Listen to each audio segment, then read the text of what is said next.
Hello students. Mission JEE Main में हम 24 फरवरी 2021 का पेपर डिस्कस कर रहे हैं। और इसमें हम 14 क्वेश्चन डिस्कस कर चुके हैं ऑलरेडी। ठीक है, फर्स्ट शिफ्ट का पेपर है। और बाकी के जो कुछ बचे हुए अच्छे क्वेश्चन है इस पेपर से वो हम डिस्कस करेंगे। And this is part 6। ठीक है, तो देखो क्वेश्चन आपके सामने है। यहाँ पे लिखा हुआ है ई में जो है पावर में कोस square x plus cos 4x, यानी सीरीज है कोस का।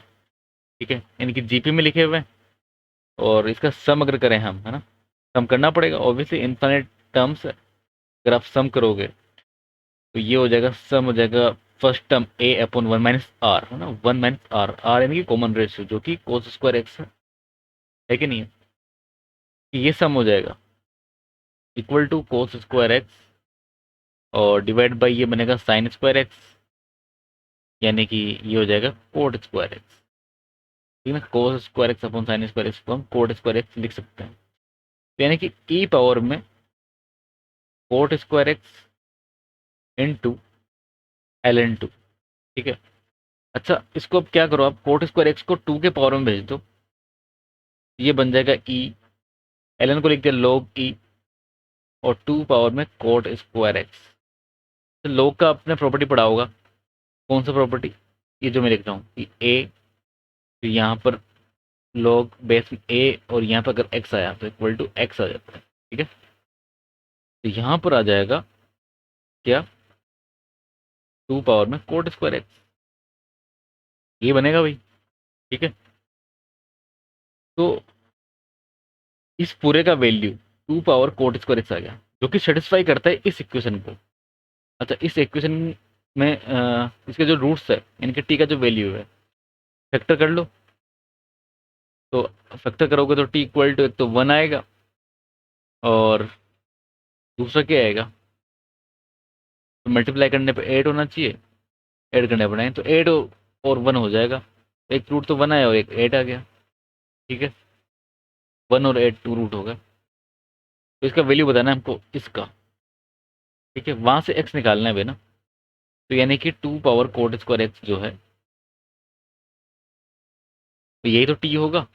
तो एक बार तो इसको 1 के इक्वल कर दिया, तो 1 के इक्वल किया, तो यहाँ से 1 को लिख दो आप 2 पावर 0, यानी कि coat square x 0। Coat square x 0 कब होगा, जब कोट एक्स 0 होगा।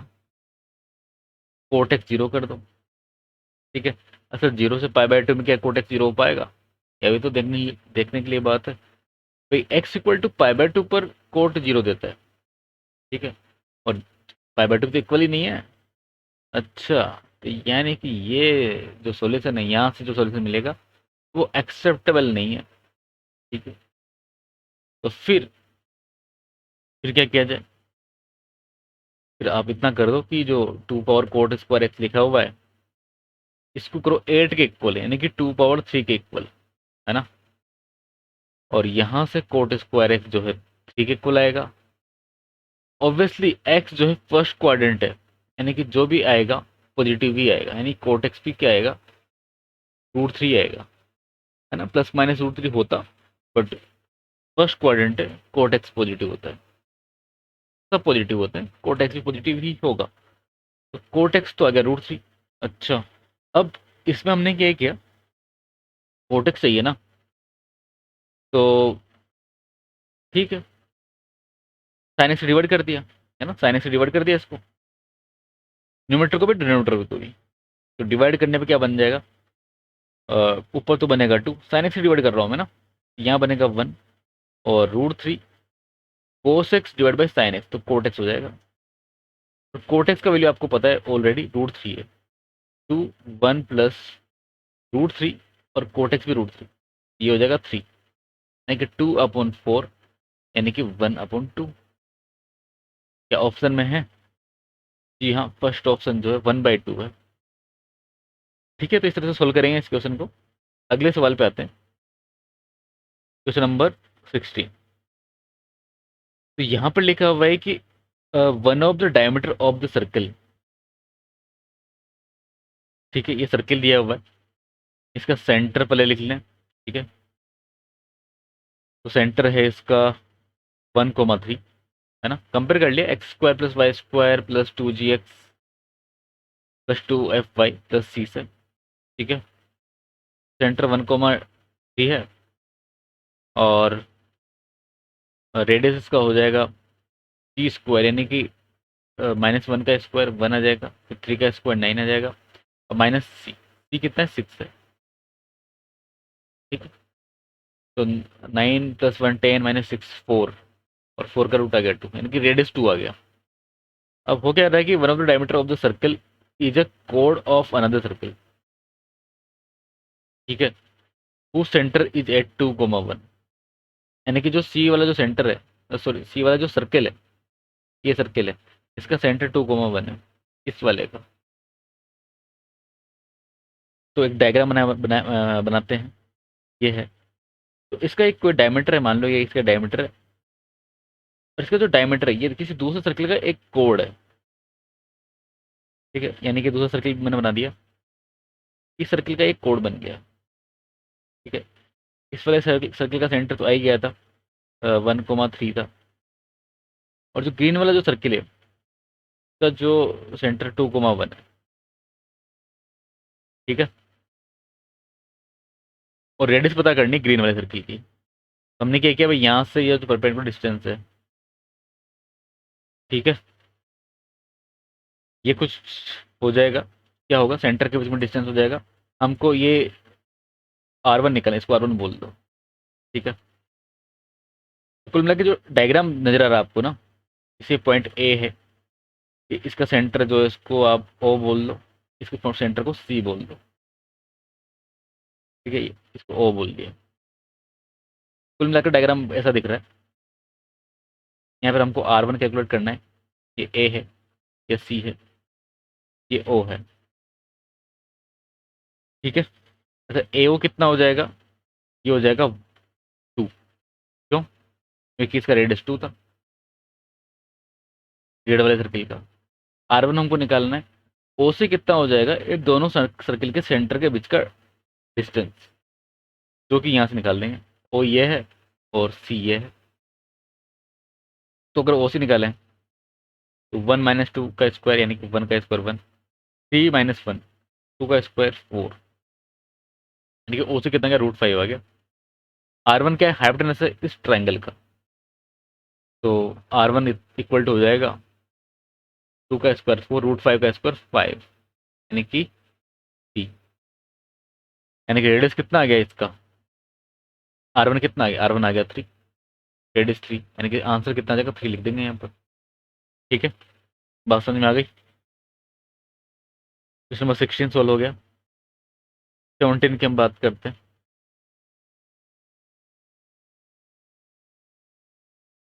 क्वेश्चन नंबर 17, तो इसमें सबसे पहले जो लिखा हुआ है, यहाँ से हमको ए निकालना है। ठीक है, तो इक्वल टू दे रखा है, इंटीग्रेशन का इक्वल टू दे रखा है, तो अननोन क्या है, ए है, ए निकाल देना है। अच्छा, ए 2 से बड़ा आना चाहिए, ए भी इसने बोल दिया। उसके बाद में क्या बोल रहा है कि ए का वैल्यू आने के बाद में उसको यहाँ पुट कर देंगे, और x plus greatest integer x हमको कैलकुलेट करना है। ठीक है, अच्छी बात है। तो जो दिया है उसी की बात कर लेते हैं। ग्रेटेस्ट इंटीजर जो कैलकुलेट किया हमने, और एक काम किया है मैंने, इसमें 2 टाइम्स ऑफ 0 to a लिख दिया। ऐसा क्यों, क्योंकि रूट एक्स जो है even function, sorry root x नहीं, mod x, mod of x even function होता है, और जब 0 से a लिखा तो पॉजिटिव खोल दिया उसको, क्योंकि ए पॉजिटिव नंबर है, 2 से बड़ा है। ठीक है, फिर प्लस, फिर -a2, इसको मैं -a2 मैंने क्या किया, एक मिनट, तो ग्राफ से अब देखो इसमें तब समझ में आएगा कि मान लो कि यहाँ पर 1 है, यहाँ पर 2 है, तो ये जो ग्राफ बना रहा हूँ किसका है, x - 2 का है, मोड ऑफ x - 2 का, यहाँ ओरिजिन है। ठीक है, ग्राफ है मोड x - 2 का। अब देखो, ए ऑब्वियसली 2 से बड़ा है, तो इधर -a जो है कहीं यहाँ पर आएगा, तो -a से 2 तक ये ग्राफ क्या देगा, ये ग्राफ नेगेटिव देगा, यानी कि -(x - 2) देगा। फिर 2 के बाद में ये x-2 दे देगा, समझ गए? तो यहाँ से अगर 2 तक मैं देखूँ तो हम मेरे को मिलेगा 2 माइनस एक्स मिलेगा, ठीक है ना? नेगेटिव साइन आया तो मैंने पलट दिया उसको, x-2 के आगे नेगेटिव है तो 2 माइनस एक्स कर दिया। 2 से a तक ये देगा मेरे को x-2 से x-2 दे देगा, है ना?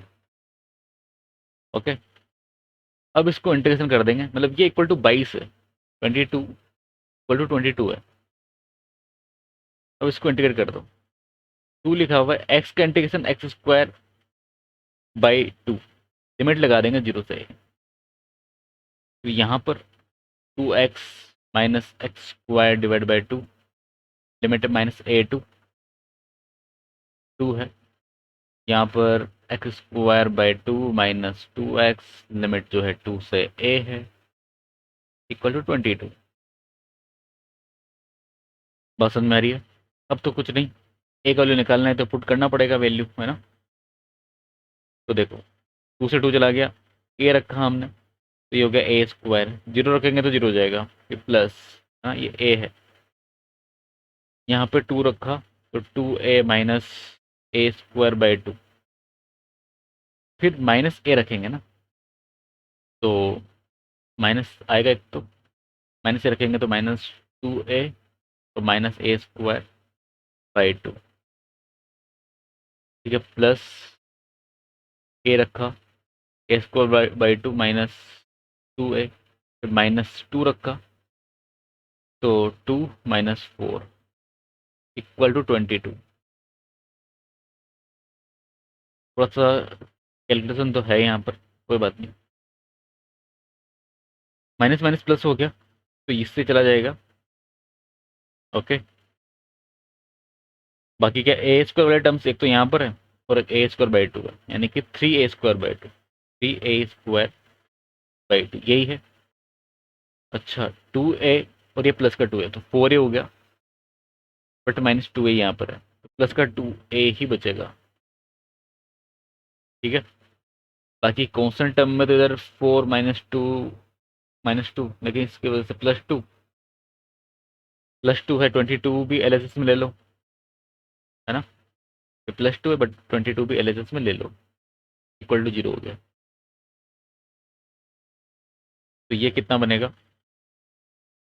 3a स्क्वायर, 2 एलसीएम ले लिया तो 4a, ठीक है। यहाँ पर -20 आएगा, -20 को 2 से तो -40 हो गया, ठीक है। कितना बन गया, इसके फैक्टर करने पड़ेंगे, तो मल्टीप्लाई करने पर तो 120 और माइनस करने पर 4, तो 12 और 8 हो रहा है क्या? नहीं नहीं, 12 और 8 नहीं होगा, माइनस करने पर 4 आ रहा है, कितना हो रहा है?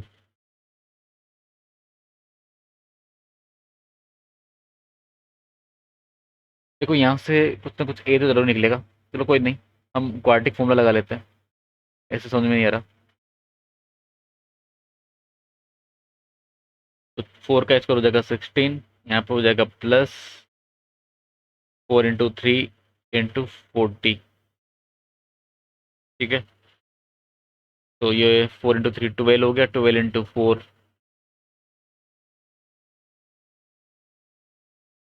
480 और डिवाइड बाई 6। शायद कुछ कहीं ना कहीं हमने कैलकुलेशन इसमें मिस्टेक किया है, तो वो फिगर आउट करना पड़ेगा, ठीक है। बाकी तरीका यही है, आप इसको आगे सोल्व कर सकते हैं, ठीक है। वहाँ से ए मिल जाएगा, फिर ए आप यहाँ पे पुट कर देना, है ना, आंसर आ जाएगा बिल्कुल, कोई बात नहीं, हो जाता है कभी कभी। लास्ट क्वेश्चन जो है ये हम इसको चैलेंजिंग प्रॉब्लम में भी डिस्कस कर चुके हैं, ठीक है। एग्जैक्टली पता नहीं कौन सा चैलेंजिंग प्रॉब्लम था, बट मैं लिंक दे दूंगा उसको डिस्क्रिप्शन में, आप लिंक पे जाके इसका सोल्यूशन देख सकते हैं। और फिर भी चलो थोड़ा मैं एक्सप्लेन करता हूँ यहाँ पर कि एक मैट्रिक्स दे रखा है 3 × 3 का, इसमें 0 1 2 एंट्रीज हमको यूज करना है, ठीक है। And maximum number of matrix कितने होंगे और सम ऑफ डायगोनल एलिमेंट जो है कितना आ जाएगा। तो मान लो कि कोई जो मैट्रिक्स एम है, तो वो ऐसे होगा कि A B C D E F G H और आई। फिर एम और एम का ट्रांसपोज जो होगा कितना बनेगा, वो बन जाएगा A B C D E F G H I का ट्रांसपोज अगर लेंगे तो A B C D E F G H I कितना बन जाएगा।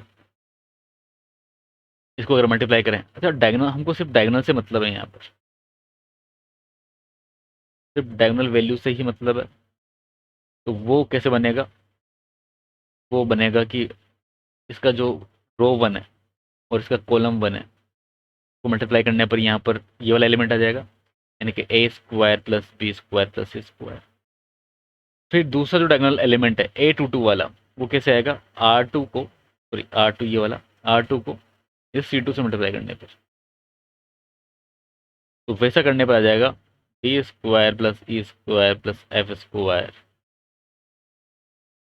फिर आर थ्री को सी थ्री से मल्टीप्लाई करेंगे तो थर्ड वाला एलिमेंट आ जाएगा, वो आएगा g square plus h square plus i square. ठीक है, तो हमको क्या करना क्या है कि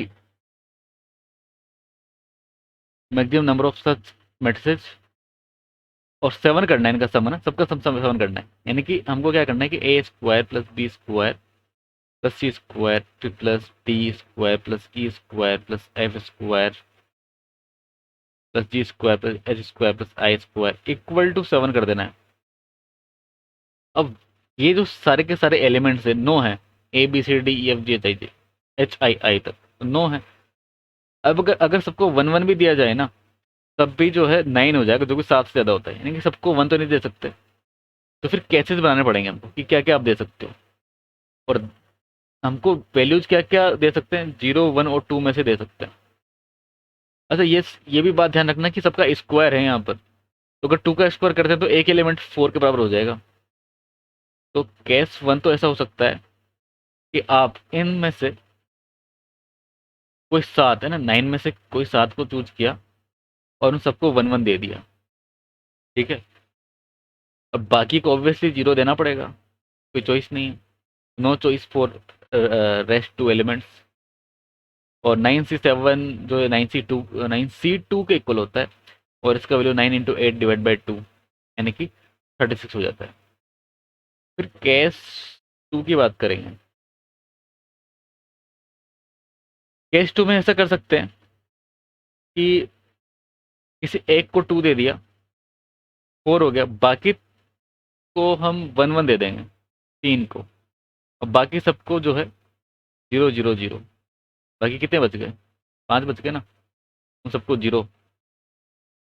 तो किसी एक को 2 दे दिया, तो 9 में से कोई एक चूज किया, उसको 2 दे दिया, बाकी बच गए 8, 8 में से कोई 3 चूज किए, उन सबको 1 1 दे दिया। अब बाकी के पास तो कोई चॉइस नहीं है, तो आंसर आ जाएगा 9 into 8 into 7 into 6 divide by 3 into 2, यानी कि इसको जगह आप सोल्व करोगे तो 504 आना चाहिए ना, 504 आना चाहिए। और बस यही चॉइस है। बाकी इसमें आप किसी दो को 2 नहीं दे सकते, देखिए 2 का स्क्वायर जो है 4, और एक और 4 अगर हो गया तो 8 हो जाता है, जो कि 7 से बड़ा है, जो कि पॉसिबल नहीं है। मतलब हमको 7 ही लाना है, एग्जैक्ट 7 लाना है सम। तो फाइनल आंसर जो होगा वो हो जाएगा 36, यानी केस 1 एंड केस 2 540। ठीक है, तो ठीक है, क्वेश्चन नंबर 17 में ऐसा हुआ होगा कहीं पर कैलकुलेशन में एरर हो गया होगा, तो कोई बात नहीं, इतना तो आप कर सकते हैं। बाकी जो है फर्स्ट शिफ्ट का पेपर डिस्कस हो चुका है 24 फेब का।